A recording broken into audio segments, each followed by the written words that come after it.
Now, are you much of a flow poser? Float poser? Is Yeah, that like a like lot of just flowing through the motions, just one pose after the other, like just the kind of, they yeah, say just slow kind of, motion? a Yeah. little bit of, hair goes back a little Yeah, bit a little part sometimes. of me. Sometimes you play with the hair. A little bit this, a little that, a Yeah, little exactly, bit. exactly. All right, guys, today I'm going to tell you how to get that bright white seamless backdrop using those two strip boxes in the back. I'll tell you what to watch out for, how to dial them in, and then we add the large main light, the key light back in to get shots just like this. So how do we get a bright white backdrop on the background like this so that the edges are seamless? You can see here I'm in Evoto AI and I've changed the background to pure white. We'll go to the default. There's where the edges are, okay? So we'll go back to white and you can see we've got a seamless backdrop. How do we get that bright white? Well, here's my first test shot, and you can see that's not bright white, not even close, right? So you can see I've got two strip boxes. Umbrellas would be even better because they spread light a little bit better, but I've got this one, and they are about 3 feet off the backdrop, okay? 4 feet would even be better, and I'll tell you why in a minute. You can see here I've got a little hot spot maybe right there where that one's hitting, and that's not ideal, and I'll tell you what to do about that as well. This one right now is pointed to there. That's no bueno, okay? What you want to do is actually crisscross these lights so that this one is pointed over to this side, right? And this one crisscrosses it and points over to that side, and that's going to give you more of an even spread of light across the backdrop, okay? Another thing that will help give you more of a background spread is to take these lights and move them back, maybe like 4 feet.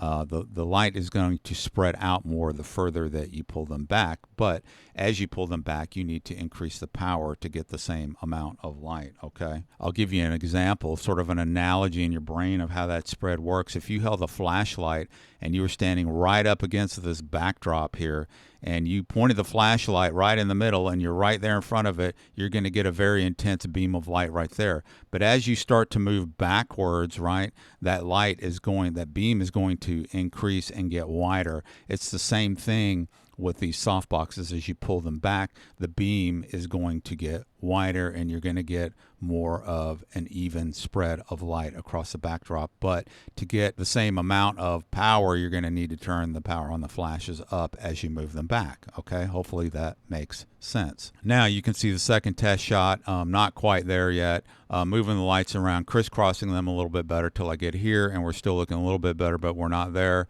Third shot, we're almost there. Now, Evoto doesn't have a clipping meter like I'm used to seeing in other products. I'm going to ask them for that. That's a visual clipping meter, right? Where the parts that are blown out, pure white, will illuminate in, say, a bright red or something visually so you can tell. But we do have the RGB values over here, RGB to the right, and they need to be pure white is 255, 255, 255. So as I hover over areas of the background, if you look at the histogram over here, it gives you those RGB values and it tells me I'm close.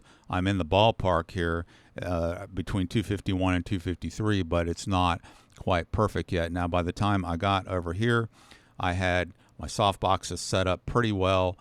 There she is. Let's bring that down a little bit.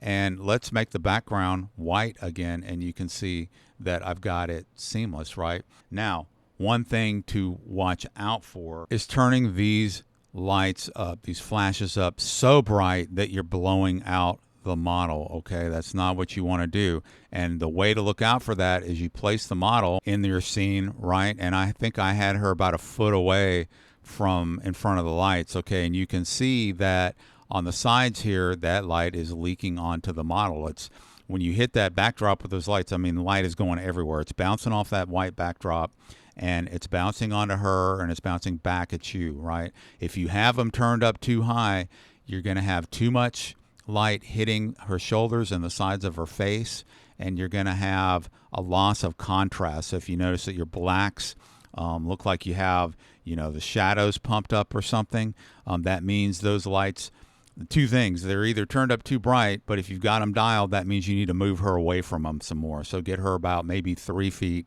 in front of them, 4 feet, and you can see when I brought her forward, there's not as much light hitting her on the sides and the shoulders, but it looks pretty good. I like it when some of that light bounces off and hits her cheeks like that. I think it looks pretty good. It's almost like having, rim lights on the side, okay? So I'm okay with that right there. And then when we add, say, the key light in there, we'll get over to this shot, and she's very happy because we have a properly illuminated shot. And if we zoom in, you can see we still have some of that light hitting on the edges here, right, from the backdrop, but it's not so much that, it's blowing out her cheeks, right? And if we look at we set the backdrop to white, we can see we have, you can tell there's no seam there, and it's a seamless white backdrop.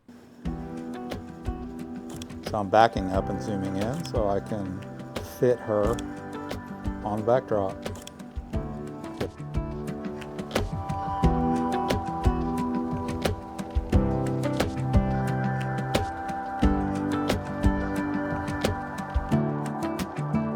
Good, I like that.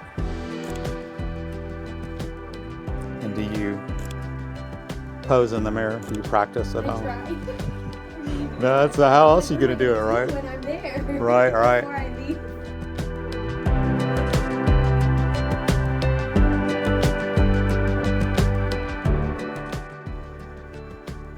Same pose, chin down.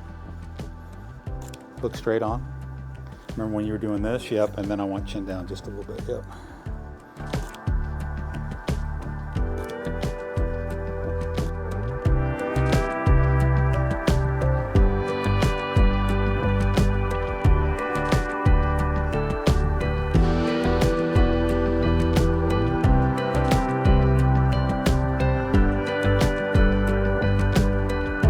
Look this way.